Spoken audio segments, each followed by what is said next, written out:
Hello, कैसे हैं आप लोग। आज मैं आपको जो प्रसंग सुना रही हूँ रामचरितमानस का एक प्रसंग है। चलिए शुरू करते हैं।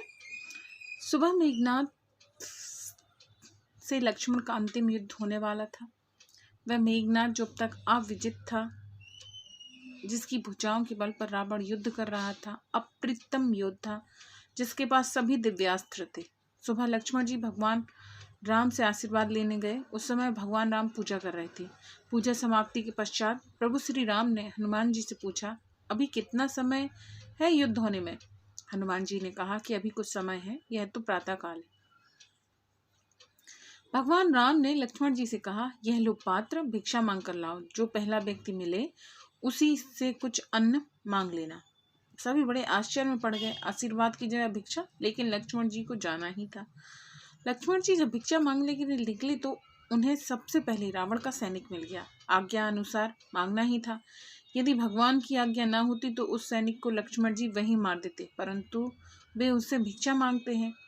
सैनिक ने अपनी रसद से लक्ष्मण जी को कुछ अन्न दे दिया। लक्ष्मण जी वह अन्न लेकर भगवान राम को अर्पित कर दिया। तत्पश्चात भगवान राम ने उन्हें आशीर्वाद दिया, विजयी भव। भिक्षा मर्म किसी की समझ में नहीं आया, कोई पूछ भी नहीं सकता था। फिर भी यह प्रश्न तो रह ही गया। फिर भीषण युद्ध हुआ।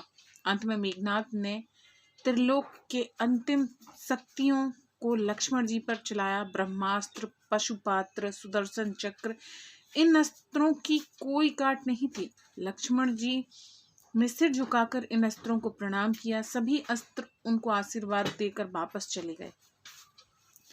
इसके बाद राम का ध्यान करके लक्ष्मण जी ने मेघनाथ पर बाण चलाया। वह हंसने लगा और उसका सिर कटकर जमीन पर गिर गया। उसकी मृत्यु हो गई। उसी दिन संध्याकालीन समय भगवान राम शिव की आराधना कर रहे थे।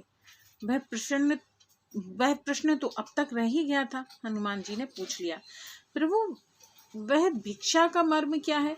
भगवान मुस्कुराते हुए बोले, मैं लक्ष्मण को जानता हूँ। वह अत्यंत क्रोधी है, लेकिन युद्ध में बहुत ही विनम्रता की आवश्यकता पड़ती है। विजय तो वही होता है जो विनम्र होता है। मैं जानता था मेघनाथ ब्रह्मांड की चिंता नहीं करेगा। वह युद्ध जीतने के लिए दिव्यास्त्रों का प्रयोग करेगा। इन अमोघ शक्तियों के सामने विनम्रता ही काम कर सकती है। इसीलिए मैंने लक्ष्मण को सुबह झुकना बताया। एक वीर शक्तिशाली व्यक्ति जब भिक्षा मांगेगा तो विनम्रता स्वयं प्रवाहित होगी।